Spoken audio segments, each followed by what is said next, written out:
왕실의 우상 숭배 정책에도 불구하고 그 왕실과 많은 사람들이 가는 우상 숭배의 길을 따르지 않고 여전히 하나님을 경외한 귀한 가정의 그런 일들을 한 가정에 임한 그런 어려운 문제들을 해결해 주시는 내용을 기록해 주고 있습니다.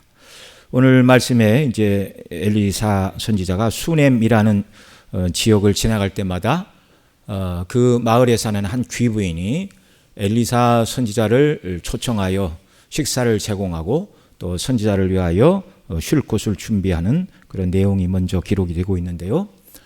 지도를 좀 보여주시기 바랍니다. 여기 지도를 보시면 가운데 갈릴리 호수가 있죠. 갈릴리 호수, 갈릴리 호수가 있고 그 다음에 지중해 서쪽에 갈멜산이 있습니다. 이 갈멜산 거기 이제 여기 포인트를 좀 보시죠. 이렇게 화살표. 저기가 갈멜산이에요. 이 갈멜산에서 엘리사 선지자가 일반적으로 여기에 거처를 하다가 그 다음에 이제 갈멜산으로부터 쭉 빨간 선을 따라 쭉 이렇게 가서 이제 거기가 이제 낮은 골짜기니까 이제 저렇게 가서 이제 갈릴리 호수 남동쪽 아래 수넴이 있습니다. 수넴, 수넴. 그리고 이제 그 수넴 북서쪽에 나인성이 있고 거기서 조금 더 올라가면 예수님이 애굽에서 피난 가셨다가 그 아버지가 이제 요셉이 돌아와서 예수님을 이제 함께 자라나신 고향 나사렛. 이게 다 이 지역이 이제 이사갈 지파가 기업으로 분배받은 갈릴리 호수 남동쪽에 있는 이스라엘 땅. 그러니까 그 지도를 보면 그 색깔이 황토색은 이제 높은 산 고원지대고 또 낮은 지역이 있죠. 파란색. 이것이 이제 평화가 있고 사람들이 몰려 사는 그런 마을들인데 갈멜산으로부터 이렇게 내려와서 북이스라엘 지역을 순회하면서 말씀을 증거하는 일들을 감당했던 것이 북이스라엘의 선지자 엘리사의 사역으로 우리가 이해할 수 있습니다. 자, 이 엘리사는 이제 수넴에서 오늘 본문이 말하는 대로 죽은 아이를 살리는 일에 쓰임을 받았는데 우리 예수님은 수넴에서 이제 수넴에서 북서쪽으로 나인성이 있죠. 북서쪽으로 조금 올라가면 그 나인성에서 죽은 과부의 아이를 살리신 일이 있습니다. 그러니까 그 두 마을은 매우 가까운 곳이에요. 엘리사의 이적은 구세주이신 예수님의 사역을 앞서 드러내는 그런 측면이 있습니다. 그러니까 예수님은 나인성의 과부의 죽은 아들을 살리셨는데 이 엘리사 선지자는 수넴에서 죽었던 여인의 아들을 살려주었고 그 다음에 오늘 본문 뒤에 보면 42절에 한 사람이 보리떡 20개를 가져왔을 때 엘리사 선지자가 100명에게 나눠주라 그럽니다. 이 말을 들은 사환이 어찌 이것을 100명에게 주겠습니까? 이렇게 말하였어요. 뭐 보리떡 하나 먹어도 양이 안 차는데 20개면 하나씩 주면 20명, 2개씩 먹으면 10명. 예수님 당시 베세다 들녘에 어린아이가 가지고 온 도시락이 물고기 2마리, 보리떡 5개 아니었습니까? 어린아이도 하루 점심을 때우려면 그 보리떡 그 5개, 물고기 2마리 정도, 물고기가 뭐 큰 것은 아니기 때문에 이제 그 정도는 먹어야 한 끼 식사가 된다 그런 말이잖아요. 그러니까 이제 보리떡 10개면 뭐 성인으로 치면 뭐 5개씩 먹어도 4사람. 여러분 어디 식당 가서 만둣국을 시켰더니 만두를 4개 주더라고요. 그러니까 먹고서 좀 배가 고팠습니다. 근데 이 보리떡이 얼마나 되겠어요? 성인한테 4개 주고 한 끼 식사를 때워라 그러면 조금 허전하죠. 5개는 좀 적당하고 6개는 많을까요? 그건 모르겠어요. 어쨌든 이 보리떡 사이즈가 얼마인지 모르겠으나 사환이 듣고 이 20개를 100명에게 주라 그러니까 기가 막혀서 이걸 어찌 100명에게 주겠습니까? 한 뭐 7개씩 먹으면 한 3사람 정도의 식사가 되겠죠. 그런데 엘리사가 뭐라고 그랬어요? 주워 먹게 하라. 여호와의 말씀이 그들이 먹고 남음이라 하셨느니라 라고 말한 대로 보리떡 20개로 100명에게 나누어 줬지만 먹고 남았어요. 이건 이제 예수님께서 베세다 들녘에서 오병이어의 이적을 행하신 사건을 엘리사 선지자가 미리 보여주는 내용이기도 하다. 그렇게 선지자로서의 예수님의 사역을 앞서 행하는 모습이기도 한 것입니다. 그러나 오늘 말씀을 통하여 말씀드린 대로 왕과 대다수의 백성들이 우상을 섬기고 여호와를 경외하지 않을 때 하나님을 경외하는 성도들이 있었어요. 많지는 않았지만. 그러나 이 사람들이 하나님을 경외하는 사람들의 절망적인 상황, 애통해하는 상황에 처했을 때 여전히 하나님께서 소수에 불과하지만 그 백성들을 돌아보시는, 백성을 돌보시는 하나님, 사랑과 긍휼을 베푸시는 하나님이신 것을 오늘 본문을 통하여 말씀해 주시는 내용입니다. 자, 오늘 본문에 등장하는 수넴 여인의 가정은요, 남편이 나이가 많았고 그리고 이 가정에 아들이 없다 이렇게 말하죠. 하나님을 경외함으로 선지자를 섬긴 이 가정에, 그래서 하나님께서 엘리사 선지자를 통하여 아들을 주신다 약속하셨고 긍휼을 베풀어 주시는 내용입니다. 자, 오늘 본문 이제 8절로 10절은 엘리야 선지자를 선대하는 수넴 여인의 아름다운 신앙의 모습이 기록되고 있습니다. 자, 오늘 본문 8절로 10절 한 절씩 읽죠. 제가 먼저 읽을게요. 하루는 엘리사가 수넴에 이르렀더니 거기에 한 귀한 여인이 그를 간권하여 음식을 먹게 하였으므로 엘리사가 그곳을 지날 때마다 음식을 먹으러 그리로 들어갔더라. 여인이 그의 남편에게 이르되 항상 우리를 지나가는 이 사람은 하나님의 거룩한 사람인 줄을 내가 아노니. 10절 같이 읽습니다. 청하건대 우리가 그를 위하여 작은 방을 담 위에 만들고 침상과 책상과 의자와 촛대를 두사이다. 그가 우리에게 이르면 거기에 머물리이다 하였더라. 자, 수넴이라는 성읍에 사는 이름을 밝혀지지 않은 한 귀한 여인, 이 귀한 여인이라는 것은 신분이 높은 사람을 말하죠. 신분도 높고 존경도 받으며 많은 재산을 가지고 있는 여인이었는데 이 여인의 관심은 영적인 데 있었습니다. 그래서 갈멜산에 거하며 갈릴리 지역을 순회하며 사역을 감당하는 엘리사 선지자가 자기 마을을 지날 때마다 청하여 음식을 대접하고, 여러분 한 번 하는 것은 쉬운 일입니까? 어려운 일입니까? 쉽죠. 뭐 한 번 하는 건 그렇게 어려운 일 아니에요. 저도 간혹 우리 교회 그 주차장 문 앞에 경찰차들이 거기에 항상 그 순찰하기 위하여 서 있는 지역입니다. 제가 그럴 때 이제 커피도 갖다 주고 먹을 것도 갖다 주고 들어와서 좀 쉬다 가세요. 그러면 그건 안 된다고 그러는데, 근데 두 번, 세 번은 못 하겠더라고요. 네, 시간도 없고 바쁘기도 하고.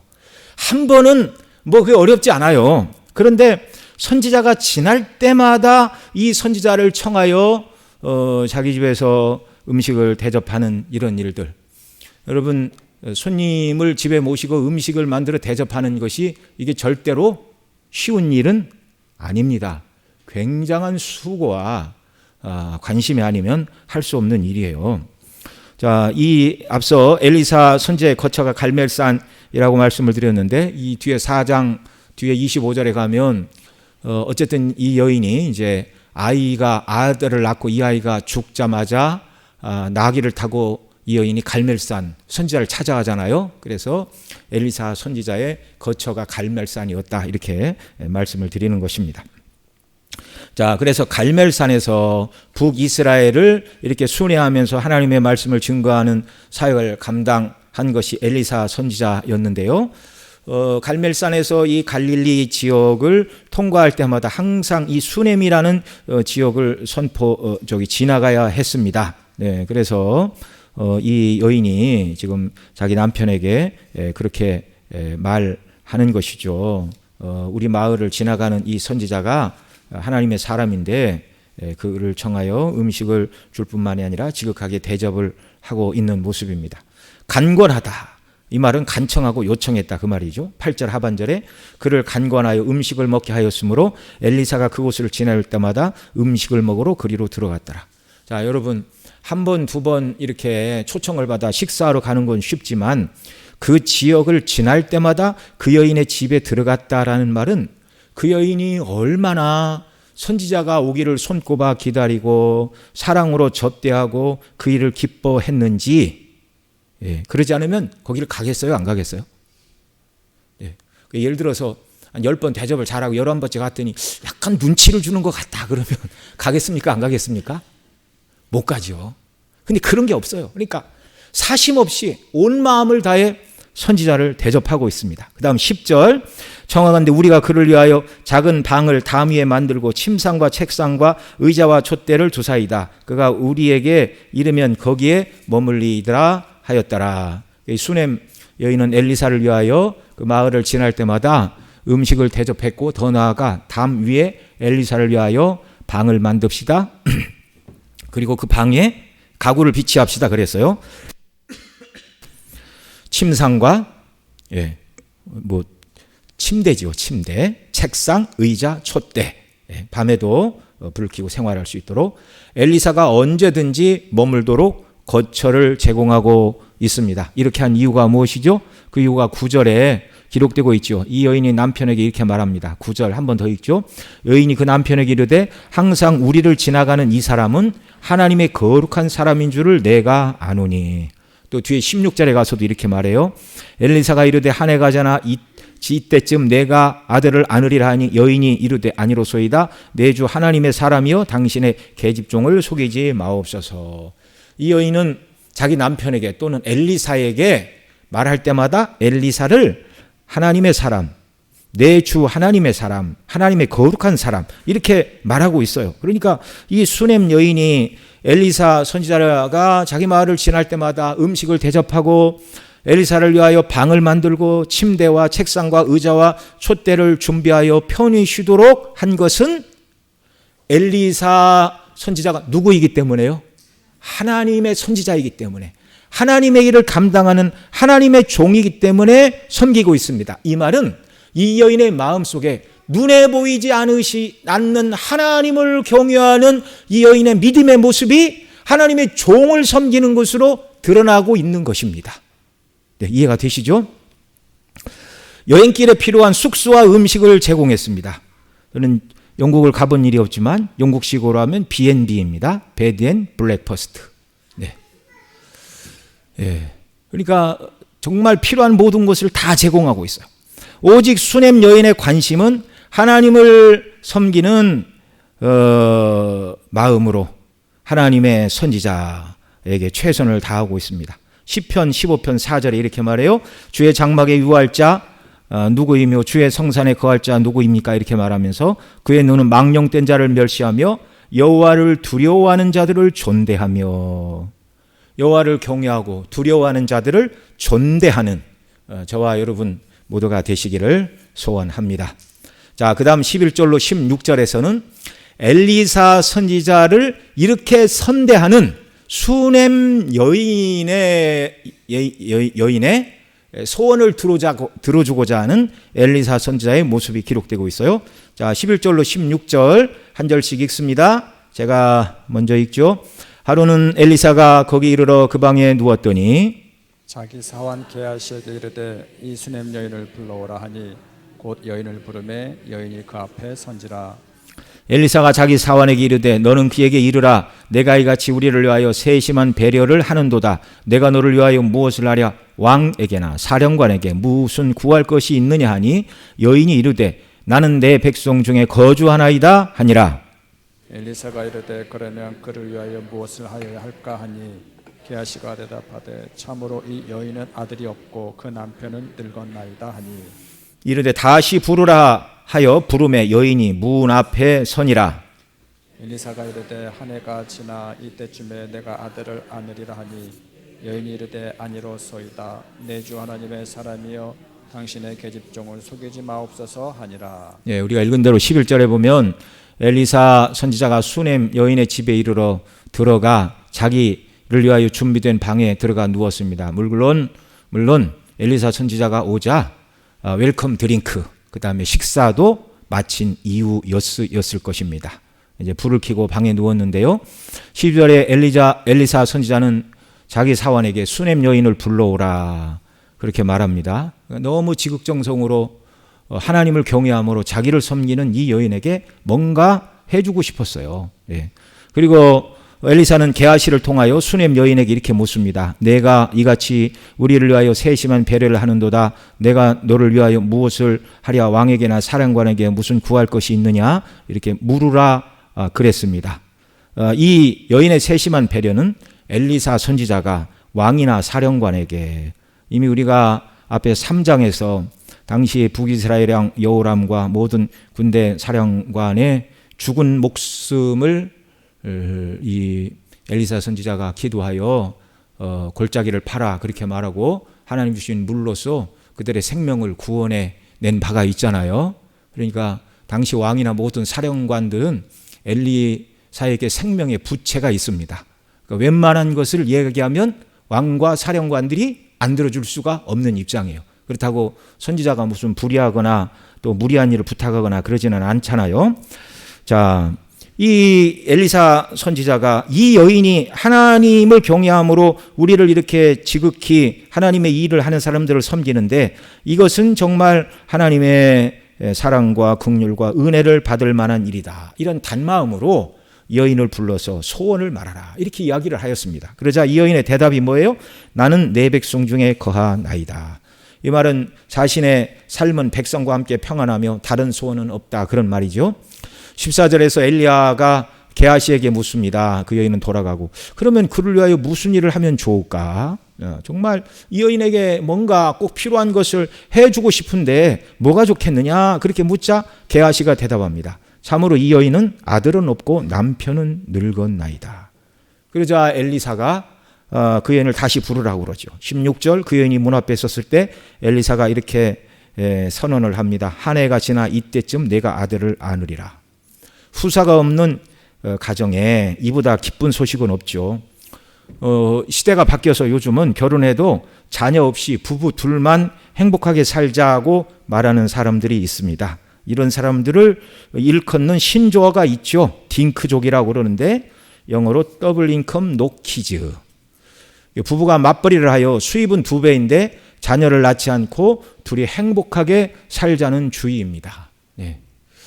우리 그리스도인들은 자녀를 낳아 하나님의 뜻대로 자녀를 양육하고 하나님 나라를 확장하는 일에 힘을 써야 하는 것이 더 합당한 일인 줄 믿으시기 바랍니다. 네. 자녀를 낳으면 애를 키우느라 많이 신경을 쓰고 부부 중에 한 사람은 또 아이들이 자라기까지 뭐 휴직도 해야 되고 많은 어려움이 있죠. 그러나 우리의 삶은 우리가 편하고 행복하고 원하는 대로 사는 삶이 아니라 하나님의 뜻대로 하나님 명하신 일을 감당하는 삶인 줄을 여러분 기억하시기 바랍니다. 예. 예. 자, 그러나 구약 시대에는 여인이 자녀를 낳지 못하면 그게 여인에게 수치가 되는 일로 치부되는 시대였어요. 사무엘을 낳은 어머니 한나가 사무엘을 아들을 낳지 못하자 그의 아버지가 후처를 드렸죠. 근데 분인나가 여러 명의 자녀를 낳고 얼마나 그 한나를 멸시를 했는지 이 한나가 정말 그로 인하여 막 마음이 충동이 일어났고 또 성전에 올라가 제사를 드릴 때 그냥 술 먹은 사람처럼 막 두서없이 얘기를 하니까 엘리 선지자가 네가 언제까지 술에 취하겠느냐. 나는 술에 취한 것이 아니고 마음에 원통함이 있습니다. 그리고 아들이 없는 자기의 그런 아픔을 그렇게 이야기를 했죠. 그게 그 당시 자녀를 낳고 싶은데 낳을 수 없는 불임. 이건 참 큰 고통거리였고요. 그런데 이제 이 여인의 남편은 나이가 많다. 간절히 원하고 원하던 일이지만 이루어지지 않았고 또 남편이 나이가 많다. 더 이상 자녀를 가질 수 없는 외적인 환경은 너무 열악하여 포기하고 살아왔다 그런 말입니다. 한 해가 지나 이때쯤 내가 아들을 안으리라 라는 이 선지자의 말에 여인의 반응이 무엇입니까? 감사합니다가 아니었어요. 아니로소이다. 내 주 하나님의 사람이여 당신의 계집종을 속이지 마옵소서. 이 여인의 말을 통하여 우리는 두 가지를 알 수 있습니다. 첫째는 이 수넴 여인이 엘리사 선지자를 지극정성으로 섬긴 것은 무엇을 바래서가 아니라는 것. 사심 없이 하나님의 영광을 위해서 믿음으로 섬기는 선지자를 대접하는 것. 그것이 하나님을 경외하는 일이다. 이 믿음 가지고 온전히 하나님을 경외함으로 섬긴 일이었다는 것입니다. 네가 무엇을 원하느냐? 왕에게나 사령관에게나 뭐 구할 것이 있으면 말하라 그럴 때 나는 내 백성과 함께 거하나이다 라고 아무것도 요구하는 것이 없고 아들이 없는 그 여인에게 내년 이맘때쯤 내가 아들을 안으리라 그렇게 얘기를 해도 주의 계집종을 속이지 마옵소서. 그러니까 내가 선지자를 잘 섬김으로 아들이 없는데 혹시 아들을 얻을 수 있을까? 이런 기대를 전혀 하지 않고 사심 없이 선지자를 섬겼다는 말입니다. 둘째로 내주 하나님의 사람이여 이렇게 불렀는데요. 이렇게 불렀다는 것은 엘리사가 그동안 행했던 모든 기적을 다 들었죠. 엘리사뿐만 아니라 엘리사 시대에 행했던 모든 일들. 그러니까 하나님께서 이 선지자를 통하여 큰 일을 이루신다는 걸 알고 있어요. 그럼에도 당신의 계집종을 속이지 마옵소서 이렇게 말하고 있는 것은요. 자녀 없이 살아온 그녀의 마음속에 차곡차곡 쌓여진 아픔을 대변하는 말입니다. 자녀를 낳으리라, 후사를 낳으리라는 소망을 버렸는데 이 말을 듣는 순간 후사 없이 살아서 당했던 모든 마음의 고통이 되살아나는 것 같았습니다. 그런데 하나님은 경건한 이 귀부인의 마음의 소원을 아시고 선지자를 통하여 긍휼을 베풀어 주시고 있습니다.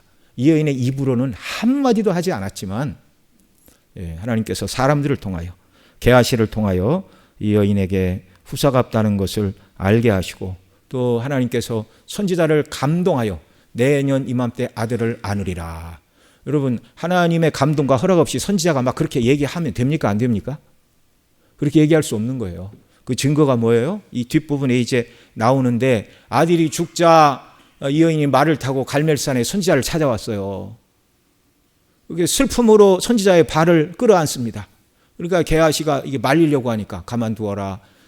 뭔가 굉장한 마음의 슬픔이 있지만 여호와께서 나에게 가르쳐 주시지 않는구나. 그러니까 선지자의 모든 말과 행동 하나하나는 하나님의 지시와 인도와 계시를 따라서 하는 말입니다. 그러니까 선지자가 내년 이맘때 내가 아들을 낳으리라 그 말은 선지자가 그냥 하는 말이 아니라 성령의 감동 가운데 하나님의 뜻 가운데 그 말을 하고 있다는 것을 우리가 기억해야 됩니다. 그러니까 선지자를 통하여 아들을 낳을 것이다 라고 말하고 있지만 결국 이 여인이 하나님을 온전히 경외함으로 섬기는 이 여인의 아픔을 하나님께서 보시고 헤아려 주시는 내용이라는 말입니다. 자, 여러분 사람마다 하나님께서 풍성하게 주신 것도 있고 그렇지 않은 것도 있다는 걸 우리는 기억해야 됩니다. 앞서 살펴본 1절로 7절 말씀을 보면 선지자의 제자의 아내가 있었는데 남편이 많은 빚을 남겨놓고 죽었습니다. 그러자 어린 두 아들이 종으로 팔려갈 입장이었어요. 그래서 엘리사 선지자를 찾아와 자신의 아픈 고통을 이야기를 하자 지난주에 말씀을 드렸죠. 이들이 하나님을 경외하는 자들이 아니었다면 하나님께서 선지자를 통하여 기름병에서 기름이 끊어지지 않는 이적을 베풀어 주시지 않습니다. 하나님을 경외하면서 당하는 아픔이 있는 그 가정을 돌아보았어요. 그 가정의 아픔은 무엇이었어요? 아들은 둘이나 있는데 가지고 있는 것은 그릇에 기름병에 기름 하나. 이것밖에 없어요. 그런데 오늘 이 수넴 여인은 귀한 여인이었고 선지자를 대접하고 선지자를 위하여 방을 만들고 침대를 놓고 책상을 놓고 의자를 놓고 촛불을 밝혀주고 뭐 말할 필요도 없이 이불도 다 있었겠죠. 그러나 물질이 풍성했으나 이 가정에는 후사가 없었습니다. 여러분 사람마다 하나님께서 넉넉하게 부어주시는 것도 있고 부어주시지 않는 것도 있다는 것을 알아야 돼요. 이것이 인생입니다. 인생 중에 내가 원하는 모든 것을 다 가졌다고 말할 수 있는 사람이 누가 있을까요? 여러분 보시기에 우리 교회 저분은 참 모든 것을 다 가진 것 같아. 그분 붙들고 물어보세요. 참 하나님이 다 부어주셔서 부족한 것이 없지요? 뭐라고 대답할까요? 무슨 말씀을 그렇게 하세요? 저도 남모르는 기도 제목과 아픔과 고민이 많이 있습니다. 여러분 세상에 문제가 없고 고민거리가 없고 해결되지 않은 문제를 가지고 있지 않은 사람은 아무도 없어요. 그러나 우리는 하나님께서 우리에게 주신 것들을 인하여 감사하고 자족하는 마음을 가지고 살아야 합니다. 무엇보다 그리스도 안에서 구원하여 주신 구원의 은혜를 받았다면 하나님께서 우리에게 주실 수 있는 복 중에 최고의 복을 주신 거예요. 나머지는 굳이 없어도 크게 문제가 되는 거 아닙니다. 물론 하나님께서 사랑하는 백성들에게 일용할 양식을 주신다고 약속해 주셨어요. 하나님을 경외하는 가정이 굶어 죽는 일은 없는 줄 믿으시기 바랍니다. 예. 설령 하나님의 섭리 가운데 그렇게 해서 순교하는 것이 하나님의 뜻이라면 그 일을 감당할 은혜와 능력도 더하여 주시고 남보다 먼저 영광스러운 천국에 우리 오전에 들었던 것처럼 주를 위하여 순교하고 일찍 죽는 것이 저주도 아니고 불행한 일도 아닙니다. 천국에 딱 들어가 주 앞에 서는 순간 이런 영광의 나라를 나 같은 죄인을 위하여 예비하시다뇨. 정말 멸관을 벗어 주 앞에 드리고 찬송하고 기도하고 영광을 돌리지 않을 수 없을 것입니다. 자, 때때로 우리에게 부족한 것을 주시는 이유는 뭐예요? 다 있으면 우리가 하나님 찾지 않아요. 교만하게 돼요. 내가 잘나고 똑똑해서 어려움이 없는 줄 알게 됩니다. 기도하지 않게 됩니다. 천국 바라보지 않습니다. 예수님 바라보지 않고 성화의 삶을 살지 않습니다. 그래서 하나님이 때로는 우리에게 이 모양 저 모양 어려움도 주시고 해결해야 될 문제도 주시고 육체의 가시도 주셔서 겸손하게 하시고 기도하게 하시고 주님 바라보게 하시고 예수님 닮게 하시는 것인 줄을 믿으시기 바랍니다. 예, 사랑하셔서 다 안 주는 거예요. 사랑하셔서. 자녀를 기를 때도 마찬가지죠. 부모가 경제적인 여유가 있다고 해서 아이들이 원하는 것 그때그때 해주기 시작하면은요, 이 아이 인생 망치는 겁니다. 부모가 언제까지 그 아이의 소원을 다 들어주겠어요? 예? 근데 이게 안 되는 것도 있다는 걸 배워야 되고 필요한 것을 얻기 위해서는 기다려야 되고 땀 흘리고 노력해야 된다는 것을 배우지 않으면 이 아이는 망하는 거예요. 어려움이 오면 낙심하고 좌절하게 되고 뜻하는 바가 이루어지지 않게 되면 절망하게 되고 인생이 무엇인가를 깨닫지 못하게 되는 겁니다. 그래서 부모들이 자녀들을 훈련하며 뭐 원하는 모든 것을 다 해줄 수는 있지만 굳이 그렇게 해서는 안 되는 거예요. 네. 자녀를 망치는 비결입니다. 하나님께서도 저와 여러분을 사랑하셔서 예수님 닮게 하시려고 때때로 풍족하게 주시는 것도 있고 주시지 않는 것도 있는 줄을 믿으시기를 바라고, 그러나 그리스도 안에서 우리를 구원하신 가장 큰 은혜를 받았고 하나님이 약속하셨습니다. 아들을 우리에 내어주신 이가 모든 필요한 것을 아들과 함께 우리에게 은사로 주시지 않겠느냐. 필요한 은혜를 간구할 때 그때그때 필요한 은혜 주심을 믿고 부족한 것이 감사한 것이고 부족한 것을 안고 주 앞에 나가는 역사가 우리에게 있기를 바랍니다. 그 다음 17절로 25절 상반절에서는 수넴 여인에게 아들을 주신 일과 그러나 그 아들이 어려서 죽게 되는 내용을 기록해 주고 있어요. 17절부터 또 25절까지 한 절씩 읽습니다. 여인이 과연 잉태하여 한 해가 지나 이때쯤에 엘리사가 여인에게 말한 대로 아들을 낳았더라. 그 아이가 자라매 하루는 주수꾼들에게 나가서 그의 아버지에게 이르렀더니 그의 아버지에게 이르되 내 머리야 내 머리야 하는지라. 그의 아버지가 사환에게 말하여 그의 어머니에게로 데려가라 하매 곧 어머니에게로 데려갔더니 낮까지 어머니의 무릎에 앉아 있다가 죽은지라. 그의 어머니가 올라가서 아들을 하나님의 사람이 침상 위에 두고 문을 닫고 나와 그 남편을 불러 이르되 청하건대 사환 한 명과 나귀 한 마리를 내게로 보내소서. 내가 하나님의 사람에게 달려갔다가 돌아오리이다 하니 그 남편이 이르되 초하루도 아니요 안식일도 아니거늘 그대가 오늘 어찌하여 그에게 나아가고자 하느냐 하는지라. 여인이 이르되 평안을 비나이다 하니라. 이에 나귀의 안장을 지우고 자기 사환에게 이르되 몰고 가라. 내가 말하지 아니하거든 나를 위하여 달려가기를 멈추지 말라 하고. 이 말은 쉬지 않고 여인이 나귀를 타고 갈멜산 엘리사 선지자에게 갔다 그 말입니다. 25절 같이 읽습니다. 드디어 갈멜산으로 가서 하나님의 사람에게로 나아가니라. 여기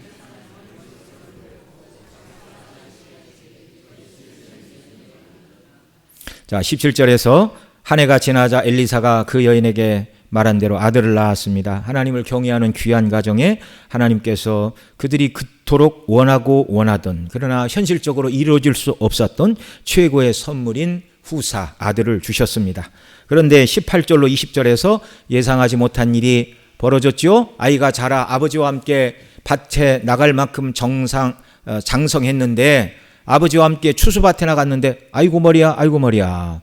그래서 어머니에게 보냈습니다. 낮까지 어미 품에 있다가 이 아이가 죽었어요. 21절 아이의 어머니가 죽은 아들을 하나님의 사람이 침상 위에 두고 문을 닫고 나와서 남편에게 사환 한 명 나귀 한 마리를 보내달라. 하나님의 사람에게 다녀오겠다.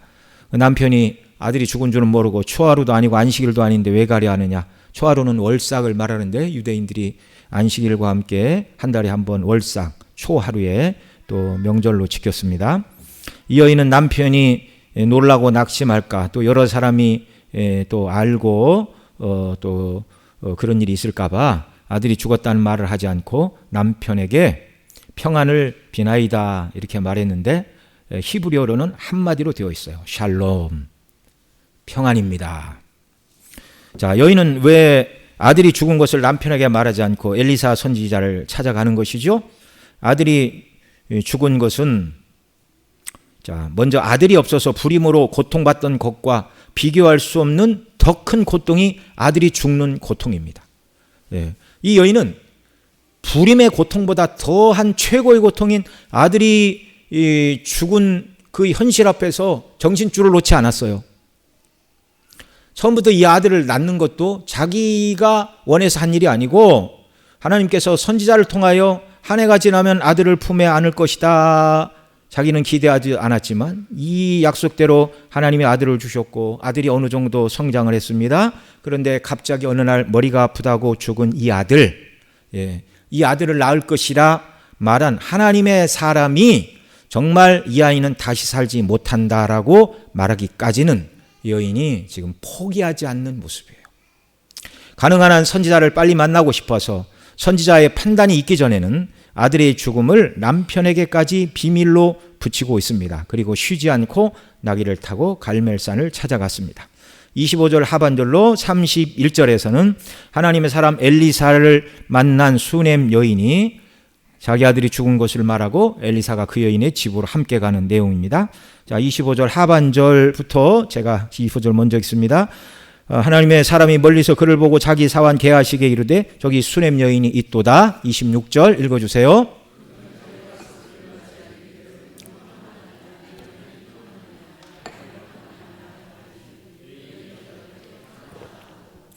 산에 이르러 하나님의 사람에게 나아가 그 발을 아는지라 게하시가 가까이 와서 그를 물리치고자 하매 하나님의 사람이 이르되 가만두라 그의 영혼이 괴로워하지만은 여호와께서 내게 숨기시고 이르지 아니하셨도다 하니라. 여인이 이르되 내가 내 주께 아들을 구하더이까 나를 속이지 말라고 내가 말하지 아니하더이까 하니 엘리사가 게하시에게 이르되 내 허리를 묶고 내 지팡이를 손에 들고 가라. 사람을 만나거든 인사하지 말며 사람이 내게 인사할지라도 대답하지 말고 내 지팡이를 그 아이 얼굴에 놓으라 하는지라. 아이의 어머니가 이르되 여호와께서 살아계심과 당신의 영혼이 살아계심을 두고 맹세하노니 내가 당신을 떠나지 아니하리이다. 엘리사가 이에 일어나 여인을 따라가니라. 게하시가 그들보다 앞서가서 지팡이를 그 아이의 얼굴에 놓았으나 소리도 없고 듣지도 아니하는지라. 돌아와서 엘리사를 맞아 그에게 말하여 아이가 깨어나지 아니하였나이다 하니라. 아멘. 뭐 그렇게 큰 설명이 필요한 말이 아니죠. 엘리사를 찾아왔습니다. 지극한 슬픔, 그 슬픔을 토로하지 않아요. 그런데 언제 내가 아들을 달라고 했습니까? 계집종을 속이지 말라고 하지 않았습니까? 그 말을 듣고 엘리사는 아이가 죽었다는 걸 알고 게하시에게 먼저 지팡이를 가져가 인사도 하지 말고 아이 얼굴에 놓으라. 그러나 게하시가 갖다 놓은 엘리사의 지팡이를 얼굴에 놓았으나 아무런 변화가 일어나지 않았습니다. 30절에서 수넴 여인이 이렇게 말했죠. 여호와의 살아계심과 당신의 영혼의 살아계심을 두고 맹세하노니 내가 당신을 떠나지 아니하리라. 이건 내가 선지자에게 아들을 달라고 구한 적이 없고 그럼에도 불구하고 먼저 선지자가 아들을 낳을 것이라 약속해 주셨는데 그 아들이 죽었다고 내가 불평하게 찾아온 것이 아니고 자기 아들이 살고 죽는 모든 문제를 전적으로 엘리야 선지자에게 의탁하겠다는 것입니다. 하나님을 의탁하겠다는 그 말이죠.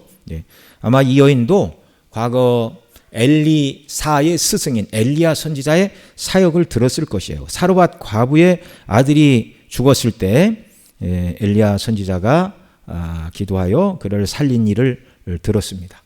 그 사람 사이에서는 이게 불가능해 보이는 일이지만 엘리야를 통하여 사르밧 과부의 죽은 아들을 살려주신 하나님께서 하나님이 기뻐하시면 엘리사 선지자를 통하여 없던 아들을 주신 그 하나님께서 내 아들도 살려주실 것이다. 내 아들이 살든지 죽든지 모든 처분은 하나님께 맡기고 하나님의 인도하심 속에 선지자의 곁을 떠나지 않겠다. 이런 말이죠. 그 다음 32절로 37절에서 이제 엘리사가 죽은 수넴 여인의 아들을 기도로 살리는 내용입니다. 32절부터 또 한 절씩 읽죠. 엘리사가 집에 들어가 보니 아이가 죽었는데 자기의 침상에 눕혔는지라. 들어가서는 문을 닫으니 두 사람뿐이라. 엘리사가 여호와께 기도하고 아이 위에 올라 엎드려 자기 입을 그 입에, 자기 눈을 그 눈에, 자기 손을 그 손에 대고 그 몸에 엎드리니 아이의 살이 차차 따뜻하더라. 엘리사가 내려서 집 안에서 한번 이리저리 다니고 다시 아이 위에 올라 엎드리니 아이가 7번 재치기하고 눈을 뜨는지라. 예, 여기 엘리사가 죽은 아이를 확인하고 방에 들어가 하나님 앞에 먼저 기도했습니다. 그리고 하나님의 인도하심 가운데서 아이에게 이제 온기를 나누어 주라는 그런 성령의 감동을 받고 아이 입에 엎드려 자기 입을 그 입에, 눈을 그 눈에, 자기 손을 그 손에 대고 쌀랑하게 식어 있는 그 아이의 죽음을 자신이 대신 떠안고 자신의 온기와 생명력이 아이에게 전달되기를 원해서 그 아이 위에 엎드렸더니 그 아이의 몸이 살이 차차 따뜻하더라. 그러자 35절 엘리사가 내려서 집안에서 이리저리 다니고 다시 아이 위에 엎드렸다. 그 말은 이제 차갑게 죽어 있는 아이의 몸을 댔더니 엘리사의 몸도 이제 식은 거예요. 그래서 다시 일어나 오늘날 얘기하면 열심히 이렇게 운동을 했다 그 말입니다. 그래서 몸에 열을 내고 다시 아이 위에 올라가서 아이를 따뜻하게 하자 이 아이가 7번 재채기를 하고 눈을 떴다. 자, 36절 또 제가 읽습니다. 엘리사가 게하시를 불러 저 수넴 여인을 불러오라 하니 곧 부름에 여인이 들어가니 엘리사가 이르되 내 아들을 데리고 가라 하니라. 37절 읽어주세요. 여인이 들어가서 엘리사의 발 앞에서 땅에 엎드려 절하고 아들을 안고 나가니라. 네, 자 엘리사가 아이를 기도하여 살리는 이런 아름다운 모습을 여기 보여주고 있습니다. 수넴 여인은 이제 살아난 아이를 안고 엘리사의 발 앞에서 땅에 엎드려 절하고 아들을 안고 나갔다. 그 말에 하나님을 경외하고 선지자를 존중 여기는 모든 마음이 다 표현되어 있습니다. 자, 엘리사 선지자가 죽은 아이 위에 엎드린 것은 죽은 아이와 자신을 동일시하는 모습이죠. 아이의 질병과 죽음을 자신의 것으로 취하고 자신의 생명과 호흡을 아이에게로 주시기를 하나님 앞에 간절히 구하는 모습입니다. 하나님께서는 엘리사의 기도를 들으셨고 또 그에게 갑절의 영감을 이미 부어주셨기 때문에 이런 일이 가능한 것인데요. 구약에서 갑절 2배는 언제나 장자의 몫이었습니다. 엘리사에게 부어주신 갑절의 영감은 하나님께서 붙들어 쓰시는 모든 선지자 중에 장자요 대표가 엘리사라는 것을 보여주시는 일이었습니다.